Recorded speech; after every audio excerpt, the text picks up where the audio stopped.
تو اسلام نے تو پہلا نعرہ ہی یہ لگایا کہ عورت کی آزادی غلام کی آزادی. محکوم تھی عورت بالکل. سب سے پہلے تو اس کو آزاد کرایا ہے, ان جہالت کی سوچ سے آزاد کرایا ہے, اس جاہل معاشرے سے آزاد کرایا ہے. چونکہ وہاں تو دفنا دیا جاتا تھا, وہاں تو اپنے لیے کلنک کا ٹیکا سمجھا جاتا تھا. تو اللہ اور اللہ کے رسول نے اور ان کے خاندان نے اور قرآن نے شریعت نے آ کر کے آپ کو وہ شعور دے دیا, وہ حقوق آپ کو عطا کر دیے. آپ کسی جہت سے دیکھیں, اگر وہ ماں کی شکل ہے تو وہ لائق تعظیم لائق اطاعت بنا دیا, اگر وہ بیٹی ہے تو قابل احترام ہے, اگر وہ بہن ہے تو لائق عزت ہے. کون سا ایسا روپ ہے اس عورت کا کہ جہاں تعظیم نہ ہو؟ ہر جگہ اس کو عزت اور احترام اور تعظیم عطا کی ہے. بے شک. آپ کے ساتھ دیکھیں, اگر آپ وراثت میں جائیے تو اس نے برابر سے حقوق ادا کیے, اور اگر آپ ان کے عمل میں جائیے تو مرد و زن کا ہر عمل اللہ کی بارگاہ میں یکساں ہے, اس کا اجر اس کی بارگاہ میں یکساں ہے. کوئی ایسی چیز نہیں ہے کہ مرد کا اگر کوئی اچھا کام کرے گا تو اس کو اجر زیادہ ملے گا اور عورت اگر اچھا کام کرے گی تو اس کو کم ملے گا, ایسا نہیں ہے. صرف ایک بنیاد ہے, وہ ہے تقوی کی. تقوی کے سوا آپ کے تمام تر حقوق, اب آپ دیکھیں بیٹی کی شکل میں تو وراثت موجود, بیوی کی شکل میں تو وراثت موجود, زوجہ کی شکل میں تو وراثت موجود, ماں باپ کی شکل میں تو وراثت موجود. آپ کو وراثت میں ہر جگہ حصہ ہے کیفیت کے مطابق, ٹھیک ہے. تو آپ کو کس جگہ پر پریشانی ہے؟ علامہ صاحب ایک جگہ پہ ہے, ایک جگہ کنفیوژن ہے جو خواتین کو ہے اور وہ دور ہونی چاہیے, کہ جو وراثت میں خواتین کا حصہ ہے وہ کم کیوں ہے, اس کی لاجک کیا ہے پیچھے, اس کا فلسفہ کیا ہے, ذرا یہ بھی بیان کریں نا. دیکھیے یہ لوگوں کی سوچ ہے, کم نہیں ہے. ٹھیک, بات یہ ہے کہ میں تو کہتا ہوں ایک جگہ پر زیادہ ہے. اچھا کیسے؟ عورت جو ہے, خاتون جو ہے, وہ اپنے شوہر سے بھی تو لے رہی وراثت, ماں باپ سے بھی وراثت لے رہی ہے, شوہر سے بھی وراثت لے رہی ہے. نہیں تو جو شوہر ہے وہ بھی تو بیوی سے لے رہا ہے نا, ایک اس کا جو شیئر آیا اور پھر جو بیوی کا بھی شیئر آیا, وہ تو کیفیت کے مطابق ہے نا. لیکن عورت تو خاتون کو مل تو رہا ہے شوہر کا, ماں باپ سے بھی مل رہا ہے, شوہر سے بھی مل رہا ہے, ٹھیک ہے نا. اب آپ کے پاس کہیں پر کم نہیں ہے, یہ اللہ کا فیصلہ ہے, اور اللہ کا فیصلہ عدل کے اوپر ہوتا ہے, ٹھیک ہے نا. تو یہاں پر یہ آپ نہیں کہہ سکتے کہ کسی کے پاس کم ہے کسی کے پاس زیادہ ہے, یہ عدل الہی ہے اور اس کی اللہ نے وصیت کر دی ہے. تو اس کے مطابق اگر آپ دیکھیں گے تو آپ کے پاس جو ہے وہ تمام تر حقوق موجود ہیں, اور ہر طرح سے. اور حضرت صلی اللہ علیہ وسلم کی زندگی کو آپ دیکھیں, بی بی خدیجہ الکبریٰ پہلی ان کی زوجہ, ان کی زندگی میں آنے والی, جن سے کتنا عشق اور پیار, اور ان کے ساتھ ان کی اطاعت دیکھیں کہ غار حرا کے اندر ان کا جانا اور آنا, ان کا مقام, اور پھر بی بی فاطمہ الزہرا سلام اللہ علیہ کے آپ دیکھیے کہ ان کا احترام, ان کے عزت, کہ اپنے مقام سے کھڑے ہو جانا, اپنی جگہ پر بیٹھا دینا. یہ بتایا ہے معاشرے کو کہ ایک بیٹی کا عزت اور ایک خاتون کا احترام کیا ہوتا ہے. سبحان اللہ. جی مفتی صاحب آپ بھی بتائیے گا کہ عورتوں کے حقوق اسلام آنے سے پہلے اور اسلام آنے کے بعد. بسم اللہ الرحمن الرحیم. دیکھیے اسلام سے پہلے تو عورت کو انسان ہی نہیں سمجھا جاتا تھا, اس کے ساتھ جانوروں جیسا سلوک کیا جاتا تھا. معذرت.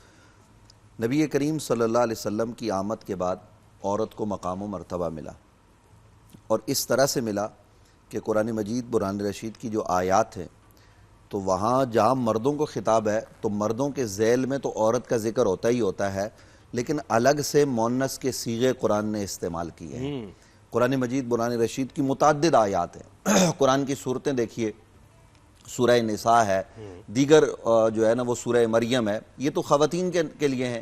یہاں سارے حقوق بڑے واضح طور پر بیان کر دیے گئے. یہاں جو آپ نے سوال کیا میں اس کی طرف بھی جو ہے وہ توجہ چاہتا ہوں کہ عورتوں کے حقوق یعنی جو جائیداد میں ان کو ایسا ملتا ہے وہ آدھا کیوں ملتا ہے. یہ اصل میں آج کل ایک منفی سوچ پائی جاتی ہے. عورت کا ایسا آدھا نہیں ہے. عورت کے ذمہ اسلام نے کوئی ذمہ داری نہیں رکھی.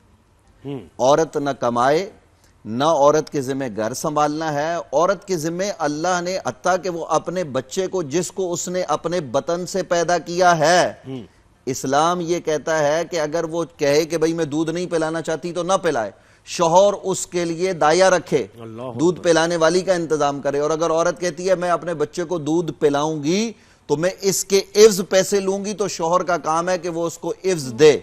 دیکھیے اسلام نے کوئی ذمہ داری نہیں رکھی، ذمہ داری نہیں رکھی پھر بھی ماں باپ سے حصہ ملے گا، بیٹے کے مقابلے میں آدھا ملے گا، یعنی وہ اپنے ماں باپ کے گھر میں نہیں رہ رہی، وہ شوہر کے گھر میں آ چکی ہے، لیکن ماں باپ کا جب ترکہ تقسیم ہوگا تو یوصیکم اللہ فی اولادکم للذکر مثل حظ الانثیین، بیٹے کے مقابلے میں اس کا آدھا ہے۔ اور پھر آپ ذرا دیکھیے شوہر کا انتقال ہو جاتا ہے تو وہ بیوی کی حیثیت سے پائے گی، بیٹے کا انتقال ہو جاتا ہے تو ماں کی حیثیت سے اس کا حصہ ہے۔ تو آپ ذرا دیکھیے جہاں کاندھوں پر کوئی ذمہ داری نہیں ہے، بچے نہیں پالنے، عورت کے ذمہ پر گھر نہیں سنبھالنا، اگر وہ بطور معروف اپنے شوہر کی خدمت کرتی ہے، گھر میں جو ہے نا وہ کام کاج دیکھتی ہے، تو اس پر اللہ اس کو اجر عطا فرماتا ہے، اور عورت کے دل میں اللہ نے بچوں کی محبت ڈالی ہوتی ہے تو وہ ان کی خدمت کر رہی ہوتی ہے۔ تو یہ اصل میں دونوں ہاتھوں سے تالی بجتی ہے۔ ہم عورتوں کے حقوق والے صرف یہ سمجھتے ہیں شاید عورتوں کے حقوق غصب ہو رہے ہیں، مردوں والے یہ سمجھتے ہیں شاید مردوں کے حقوق غصب ہو رہے ہیں۔ اسلام کہتا ہے کسی کے حقوق غصب نہیں کرنے، دونوں کو برابری کے ساتھ چلنا ہے، عورت کی اپنی ذمہ داریاں ہیں، مرد کی اپنی ذمہ داریاں ہیں، تو دونوں فریقین ذمہ داریاں اگر احسن طریقے سے نبھائیں گے تو معاملہ جو ہے نا وہ آگے بڑھے گا۔ آپ دیکھیے صاحب ایسے ہوتا تو نہیں ہے، دیکھیں یہ تو پھر سوسائٹی کا فیلئر ہے۔ آپ نے ہم کسی ایسی عورت کو جانتے ہیں جس نے اپنے میاں سے یہ اصل میں ڈیمانڈ کر سکتی ہے، لیکن آج تک آپ بتائیں کتنی خواتین ہیں جنہوں نے میاں سے یہ ڈیمانڈ کیا کہ جی میرا حق ہے، تو جی میں اگر بچے کا ایسا خیال رکھوں گی کہ تو آپ کو اس کا کمپنسیشن دینی ہے۔ میں ساری زندگی ایک عورت کی بھی ایسی ایگزامپل نہیں دے سکتی، تو یہ کس کا فیلئر ہے؟ دارالفتاء میں ہمارے پاس ایسے مسائل آتے ہیں، کئی دفعہ شوہر حضرات آتے ہیں کہ بھئی میری بیوی کہتی ہے کہ میں بچے کو دودھ نہیں پلا رہی، تو اسلام کیا کہتا ہے؟ تو ہم نے اس کو جواب دیا کہ اسلام اس باب میں یہ کہتا ہے، دیکھیے اسلام جو ہے وہ خوبصورت دین ہے، ان الدین عند اللہ الاسلام، اللہ نے ہمارے لیے اس کو پسند کیا ہے۔ اگر ہم دیکھ مسئلہ کیا ہے، مسئلہ یہ ہے کہ ہم آدھا اسلام سے چاہتے ہیں اپنی مرضی کا، ادخلوا فی السلم کافہ، مرد کو بھی مکمل اسلام میں داخل ہونا ہوگا، عورت کو بھی مکمل اسلام میں داخل ہونا ہوگا، پھر آپ کی سوسائٹی معاشرہ وہ اسلامی ہونا چاہیے۔